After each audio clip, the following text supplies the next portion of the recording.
appreciate you all making the trip out here every day. I know that's tough on you all and your families, and really appreciate the coverage. So, what y'all got?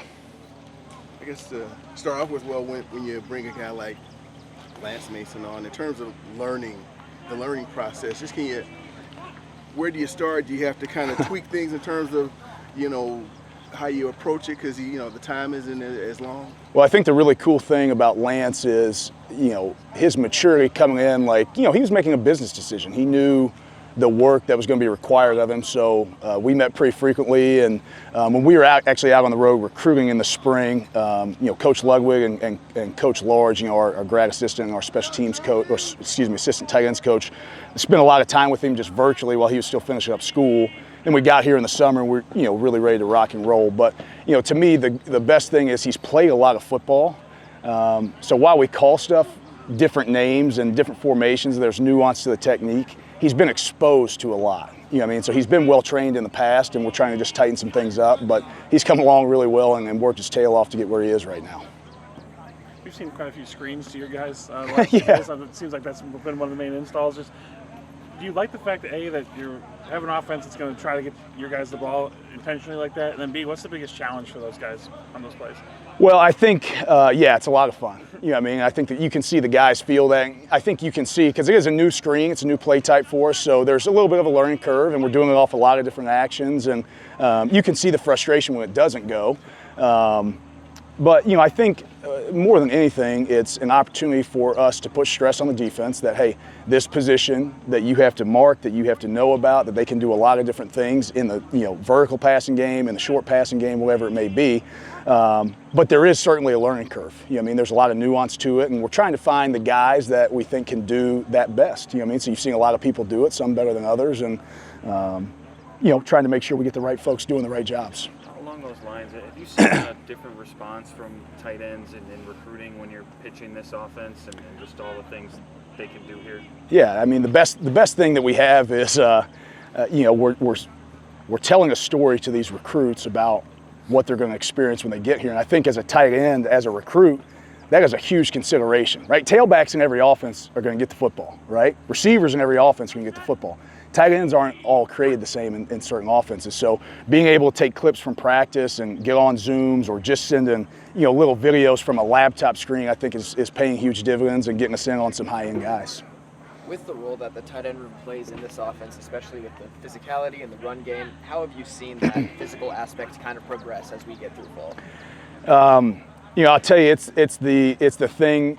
If I had to say, hey, what am I most proud of in this training camp so far? It's that there is belief in how we run the football, how we run off the football, and there's a lot of pride in their performance. Because there's us, the offensive line, the quarterback, the running back, the receivers, all 11 are involved in this. And I think when you're one part of something, everybody working together, you've seen those guys play reckless, play physically, and I think we've seen that consistently for the first time since I've worked here. So I'm really proud of that.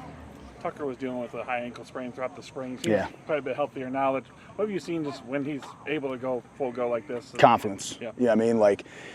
When you've got that nagging, lingering injury, it can weigh on you mentally. I think you saw that a little bit in spring, and that's mentally from pre-snap routine to doing the right job to being able to do the job really well. So we've got him cleaned up. Of course, he's got some bruises now, a couple days into training camp, but I'm as proud of Tuck as I've been, man. He has stepped up. Leadership isn't something that comes natural to him. And just his growth in that area and his ability to go out and make plays, that's why we do this. You see that growth and that progression. It's really cool. Brad Stack has been in the system a year now. What do you need to see from him in year two? What do you want to see?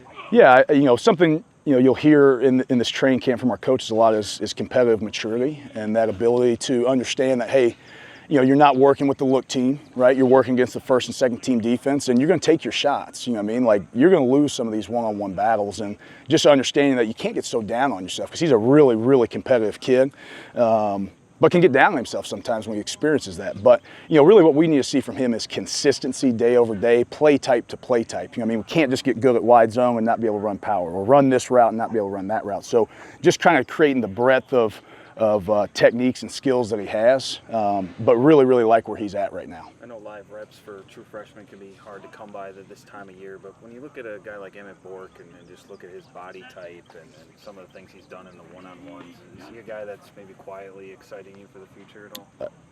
More than quietly. Yeah, I mean, I'm very excited about where Emmett is. I hope he doesn't watch that. I don't want to conflate his ego too much there. But, Emmett, I'm really excited about where he's at. But I'm sure you guys, I know you don't know the intricacies of the offense, but you watch it, there's a lot going on out there. I mean, for a young guy, his just exposure to different football is going to take a little bit of time with the learning curve, but he's got all the tools we're looking for, and I'm very excited about where he can go.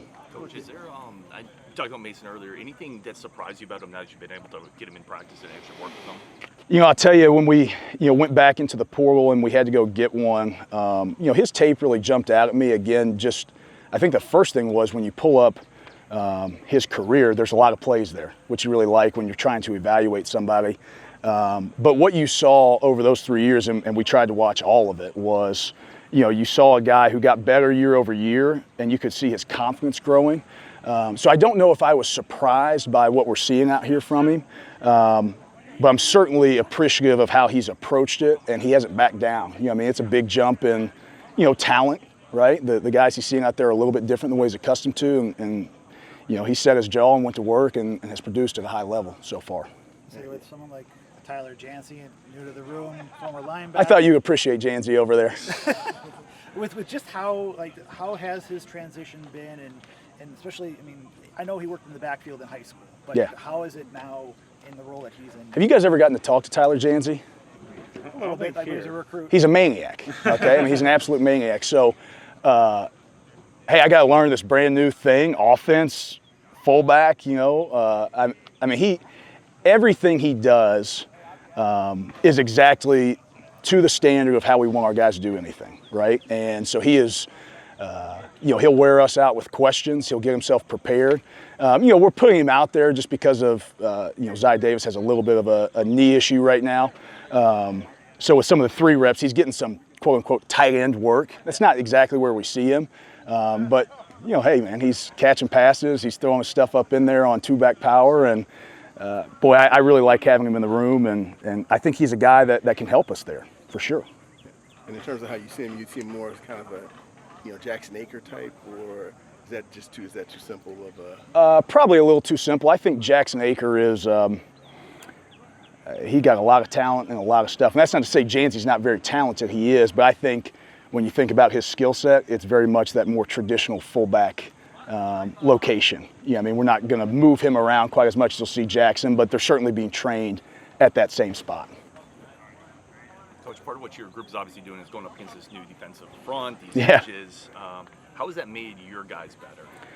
Well, I tell you, we do a lot of different stuff. We're not just blocking outside linebackers and edge players. We also got on some of the wham plays and the split flow stuff, you end up hitting some of them big boys. And pretty much, we start our meetings and you'll hear one of them be like, "Oh my God, Pert got me," or something like that. But it's the age-old adage, right? Iron sharpens iron, and those guys are killing it. They're doing a great job. Obviously, Coach Witt and Coach Mitch train those guys really well. And the fact that we get that, that exposure to that level of talent every day, how could you not get better?